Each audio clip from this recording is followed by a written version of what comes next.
Hello, wonderful English learners. Welcome to Artificial Fluency Podcast. I'm Emma, and today we're going to tackle something that I see so many intermediate students struggling with, using the same basic phrases over and over again when there are so many more natural, engaging alternatives available. Have you ever found yourself saying, "I don't know," for the 100th time this week? Do you always say goodbye the exact same way? Do you struggle to express dislike without sounding rude or abrupt? If you answered yes to any of these questions, then today's episode is going to transform how you communicate in English. We're going to explore over 70 alternative phrases that will make your English sound more natural, more polite, and more engaging. But this isn't just about memorizing new words. It's about understanding the subtle differences in tone, context, and cultural meaning that make the difference between sounding like a textbook and sounding like a real person. Today's lesson is based on the principle that small changes in how you express common ideas can have a huge impact on how people perceive you. When you move beyond basic phrases to more nuanced expressions, you don't just sound more fluent, you sound more thoughtful, more professional, and more culturally aware. We'll focus on 3 areas where intermediate learners often get stuck: alternatives to "I don't know," sophisticated ways to express dislike without being rude, and natural ways to say goodbye that match different situations and relationships. But here's what makes today's special. We're not just learning new phrases. We're learning how to read situations, how to use tone and body language, and how to understand the coded language that native speakers use every day. By the end of this episode, you'll have the tools to express yourself with precision and cultural awareness. Let's dive into this transformation together. The problem with "I don't know." Let's start with something that might surprise you. The phrase "I don't know" isn't wrong. It's perfectly grammatically correct. But here's the issue. When you use it by itself, especially in professional or polite social situations, it can sound uncaring, abrupt, or even dismissive. Think about it from the listener's perspective. If someone asks you a question and you simply respond, "I don't know," it feels like the conversation has hit a dead end. There's nowhere to go from there. It doesn't show that you care about finding the answer or helping the person who asked the question. This is where what I call tag expressions become incredibly powerful. Tag expressions are little phrases you add after expressing uncertainty that show you're willing to help find the information. They transform a conversation-ending response into a conversation-continuing one. The magic formula is uncertainty plus tag expression equals helpful response. Instead of just saying "I don't know," you say, "I don't know, but I'll try to find out for you." Suddenly, you're not just admitting ignorance, you're offering assistance. This small change can completely transform how people perceive your helpfulness and professionalism. Professional and polite alternatives.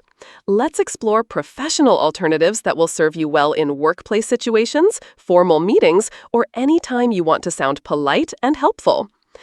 "I'm not sure, but I'll try to find out." This is softer and kinder than "I don't know." The word "sure" implies that you might have some idea, but aren't confident enough to state it definitively. The tag expression shows you care about providing accurate information.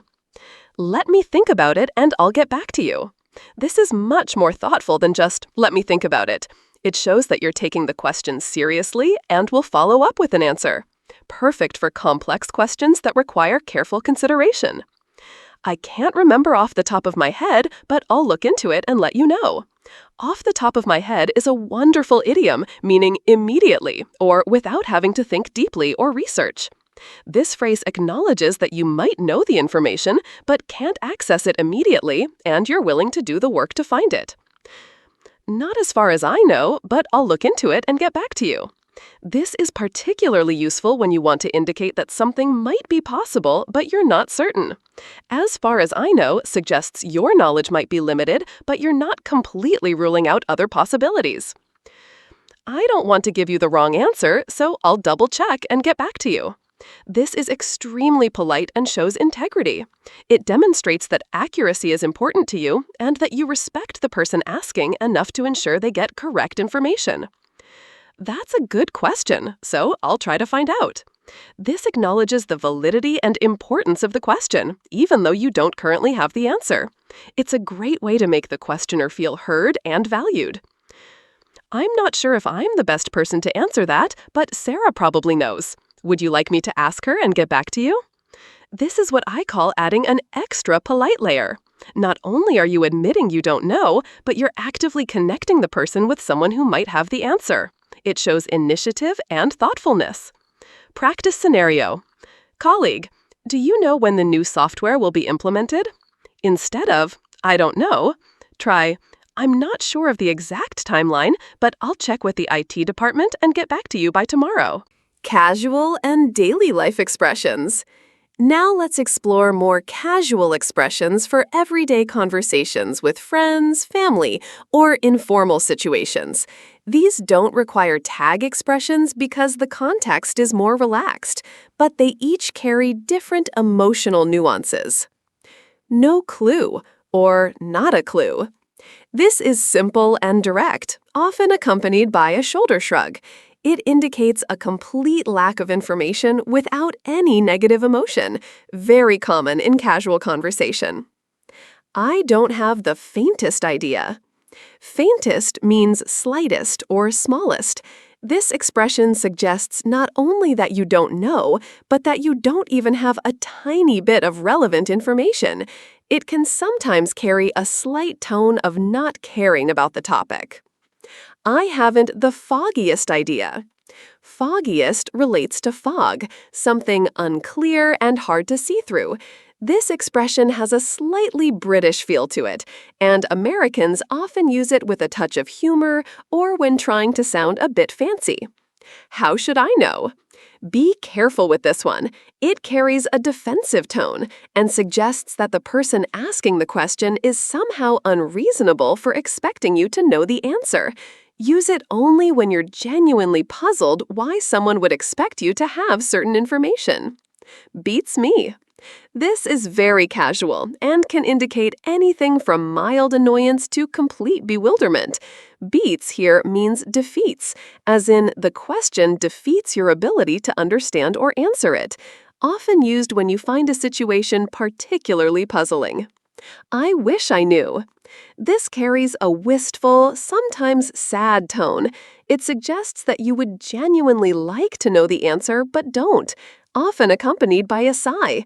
Perfect for situations where not knowing is genuinely disappointing. Example, I wish I knew when this pandemic will end. Who knows? The tone makes all the difference here. It can be neutral and philosophical, or it can convey frustration and upset, sometimes accompanied by eye-rolling when the speaker is annoyed about the uncertainty. Neutral, who knows what the weather will be like tomorrow? Frustrated, who knows when they'll finally fix the elevator? I have no idea. This is straightforward and neutral. It simply indicates a complete lack of information without emotional overtones. Very versatile and safe to use in most casual situations. Tone and body language tips. Remember, with casual expressions, your tone of voice and body language are crucial. A shrug, a sigh, or a particular facial expression can completely change how these phrases are received. Practice saying these expressions with different emotions to understand their full range. Cultural note. In American English, it's generally more acceptable to admit not knowing something than in some other cultures. These expressions help you do so in a way that maintains social connection rather than creating awkwardness. The challenge of being negative. Expressing dislike is one of the most delicate communication challenges in English, especially for intermediate learners. Being too direct can sound rude, but being too indirect might not communicate your message clearly. Today, we are going to explore the art of polite disagreement and tasteful dislike. The key to mastering this area is understanding that English speakers, particularly in American culture, have developed sophisticated ways to express negative opinions without directly confronting or offending others. This includes what I call coded language, phrases that sound positive on the surface but actually convey negative meaning through subtle vocal cues. There's also a wonderful technique I call scaling, using words like really to soften the intensity of your dislike. Instead of saying, I hate it, you might say, I'm not really into it, which expresses the same basic sentiment but in a much more socially acceptable way. Coded language and subtle expressions. Emma, let me introduce you to some fascinating aspects of English communication that many textbooks don't teach: coded language and the power of the pause. The Southern coded expression, bless your heart. In the American South, this phrase sounds sweet and caring, but it actually means, oh, you're not so smart. However, I must warn you, only use this if you were born and raised in the American South. If you're not from that region, people will immediately recognize that you're using an expression that's not naturally yours, and it might sound odd or even offensive. The pause technique. This is where English gets really interesting. You can take words that normally sound positive and make them negative simply by adding a small pause and changing your tone slightly. Watch how this works. It was interesting. Without the pause, genuinely positive. With the pause and a certain tone, it was boring or strange. It was eye-opening. Without the pause, you learned something valuable. With the pause, it was shocking or unpleasant. It was different. Without the pause, pleasantly unique. With the pause, different in a bad way. It was an experience. With the pause, this suggests it was an experience you wouldn't want to repeat. Making it more direct. You can make these coded expressions slightly more obvious by adding "if you know what I mean" at the end. This phrase hints that there's an underlying meaning the listener should understand. The movie was interesting, if you know what I mean. Practice exercise. Try saying these phrases in 2 ways, once genuinely positive and once with the coded negative meaning. Pay attention to how your tone and facial expression change. This is advanced English communication that will make you sound very natural. Polite, indirect expressions. Now, let's explore a range of polite ways to express dislike that don't require coded language. These expressions are scalable. You can make them stronger or weaker by adding or removing the word really. The scaling technique. Almost all of these expressions can be modified with really to make them less intense.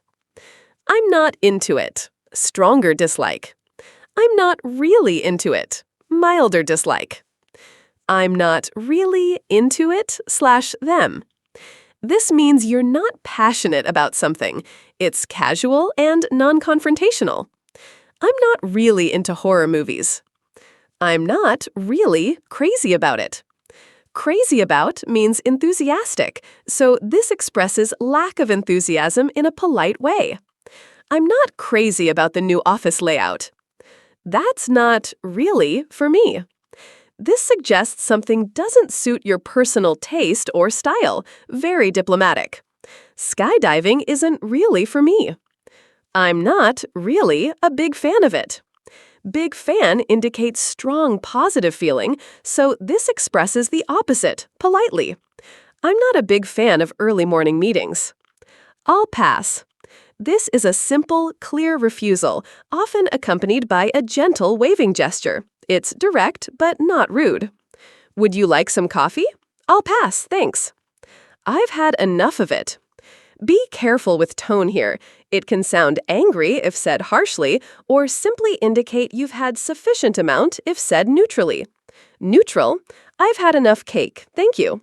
Frustrated, I've had enough of this rain. It's not really up my alley. Up my alley means suited to your interests or abilities. This is a polite way to say something doesn't match your preferences. Classical music isn't really up my alley. It's not really my cup of tea. Similar to up my alley, but slightly more formal. Interestingly, this is more commonly used in the negative form. Opera isn't my cup of tea. That's not really my thing. Very common and casual. My thing refers to what you're interested in or good at. Social media isn't really my thing. It's not really my style. This can refer to more than just clothing. It can be about any preference or way of doing things. Loud parties aren't my style. It's not really my jam. Slang and casual, similar to my style. Jam here means something you enjoy or are passionate about. Country music isn't really my jam. It doesn't really do anything for me. This is more cryptic and implies that something is just not special or exciting to you. Modern art doesn't really do anything for me. I don't really care for it. A straightforward but polite expression of dislike. More direct than some others, but still diplomatic. I don't care for spicy food. I'm not really a category person. This describes your general character or preferences rather than commenting on a specific item. I'm not really a morning person. I'm not a sports person. Professional context applications. In professional settings, expressing disagreement or dislike requires extra finesse. Here are some strategies. For ideas or proposals. I have some concerns about this approach. I see some potential challenges with this direction. I wonder if we might consider alternative options. For timeline or resource issues. This timeline feels quite ambitious. I'm not sure we have sufficient resources for this scope. This might be more complex than we initially thought. For feedback on work. This is a good start, and I think we can strengthen it by I wonder if we might explore some different approaches to. This has potential and with some adjustments. Remember, in professional contexts, it's often better to offer alternatives or solutions rather than just expressing dislike. Beyond basic goodbye. Saying goodbye might seem simple, but the way you end conversations can leave lasting impressions. Whether you're leaving a business meeting, ending a phone call with a friend, or wrapping up a casual encounter, the right farewell can reinforce relationships and set the tone for future interactions. The key is matching your goodbye to the context, relationship, and situation. A farewell that's perfect for friends might be completely inappropriate for your boss, and what works in casual situations might sound unprofessional in formal settings. Today, we'll explore everything from basic and versatile options to formal expressions, casual and fun alternatives, and even some melodramatic or humorous farewells that add personality to your conversations. Basic and versatile options. Let's start with fundamental farewells that work in most situations. Bye. Simple and universal, but it can sound abrupt if used alone. Consider combining it with other elements. Bye, take care, or bye, see you tomorrow. See you next time later. This is extremely common and versatile. See you later is often reduced to see you later in casual conversation. And in American English, the T sound often becomes a D sound, so it sounds like see you later. Variations. See you next time when you're not sure when you'll meet again. See you tomorrow, Monday, next week, when you know the next meeting time. See you around, casual, when future meetings are uncertain. Talk to you later. Perfect for phone conversations or virtual meetings, often shortened to talk to you soon or even talk soon. Have a good day, morning, afternoon, evening. Slightly more formal and shows consideration for the person's remaining day. Very versatile and appropriate for almost any relationship level. Important timing note. Have a good night should only be used when you know the person is going directly to bed. If it's evening but they're not going to sleep, use have a good evening instead. Have a good one. This is wonderfully flexible because one can refer to day, evening, weekend, or whatever time period is relevant. It's casual, but still appropriate for professional relationships. You can use this with your boss without any problems. Casual and fun expressions. Now for some casual alternatives that add personality and warmth to your farewells. Shortened versions. See ya. Casual reduction of see you. Later. Very casual, shortened from see you later. Laters. Silly variation, less common but adds a playful touch. Casual expressions. Catch you later means the same as see you later, but sounds more relaxed and friendly. Catch you on the flip side. This means at another time or sometimes specifically tomorrow. It's casual and slightly retro-sounding. Slang options: peace or peace out, often accompanied by a peace sign gesture, common among younger people and in casual settings. I'm out of here or I'm out. Very casual way to announce you're leaving, sometimes accompanied by a pointing gesture with your thumb. Silly and playful. Toodaloo or toodles. These sound ditzy and playful. Use them when you want to be lighthearted or slightly silly. Formal and professional expressions. For business settings, client interactions, or formal social occasions, these expressions maintain appropriate professionalism. Take it easy. Appropriate for coworkers at the end of the day or friends. It suggests the person should relax and not stress. However, avoid this with clients. It might sound too casual. Take care. Similar to take it easy, but slightly more formal. Shows genuine concern for the person's well-being. Good for coworkers and friends, but still avoid with clients, unless you have a close relationship. Time-specific professional farewells. Have a productive afternoon. Enjoy your weekend. Have a safe trip when someone is traveling. Good luck with your presentation, acknowledging upcoming events. For extended absences, enjoy your vacation. Have a wonderful holiday. We'll miss you while you're gone. Expressions to avoid or use carefully. Here's a crucial warning about one expression that can get you into trouble. Bye-bye. This is only appropriate for children. Please, please do not use bye-bye with your boss, colleagues, or adult friends unless you want to sound either condescending or unprofessional. I cannot stress this enough. This could seriously damage your professional reputation. Fun and melodramatic options. Finally, some entertaining options for casual situations where you want to add humor or drama. Borrowed from other languages, used humorously. Hasta la vista, baby! From the movie Terminator, often said with a waving gesture and a smile. Silly and recognizable. Adios, amigos.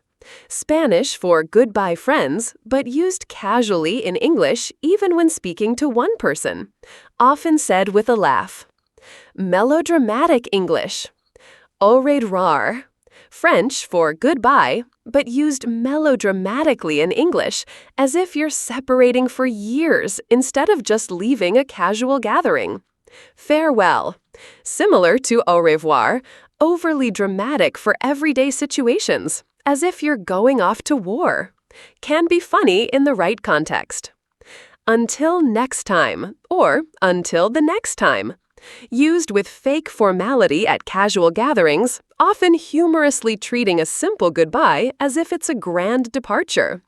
These melodramatic options work best when everyone understands you're being playful and humorous, not genuinely formal. Integration strategy.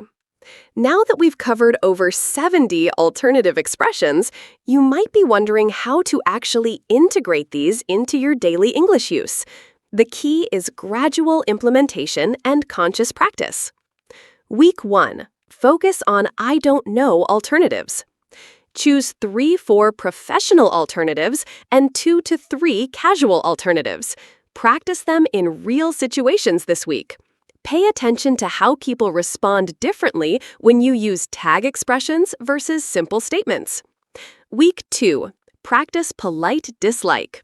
Start with the scaling technique. Add really to soften expressions you're already comfortable with. Practice the pause technique with safe topics like movies or food preferences. Week 3. Diversify your goodbyes. Experiment with different farewells based on context. Notice how have a good one works in both casual and professional settings, while catch you later is purely casual. Daily practice suggestions. Morning intention. Choose one new expression to try that day. Evening reflection. Think about opportunities you had to use alternatives and whether you took them. Weekend review. Notice which expressions feel natural and which need more practice.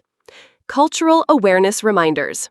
Remember that these expressions carry cultural weight.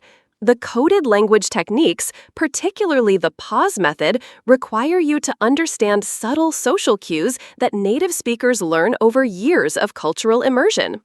Start conservatively. Begin with the most straightforward alternatives before attempting coded language. Pay attention to responses. Notice how people react when you use different expressions. This feedback will help you calibrate your usage. Match your environment. Professional settings require different language choices than casual social situations. Regional variations. Some expressions, like bless your heart, are specific to certain regions. Be cautious about using expressions that might identify you as trying to adopt a specific regional identity. Your personal expression development plan. Your goal isn't to memorize all 70-plus expressions, it's to expand your natural communication repertoire thoughtfully and authentically. Choose expressions that match your personality. If you're naturally formal, focus on professional alternatives. If you're casual and playful, experiment with the fun options. Practice with low-stakes situations first. Try new expressions with friends or family before using them in important professional contexts. Record yourself. Practice saying these expressions with different tones and emotions. This helps you understand their full range and develop natural delivery. Be patient with the process. Natural expression development takes time. Don't pressure yourself to sound like a native speaker immediately. The expressions we've covered today will help you communicate with greater nuance, politeness, and personality. But remember, the goal isn't perfection, it's improvement and increased confidence in expressing yourself naturally. Thank you for joining me on this journey through the subtle art of English expression. Your willingness to move beyond basic phrases shows your commitment to truly mastering English communication. Keep practicing, keep experimenting, and remember, every conversation is an opportunity to try something new. This is Emma, encouraging you to speak with confidence and authenticity. Until next time, take care and keep growing.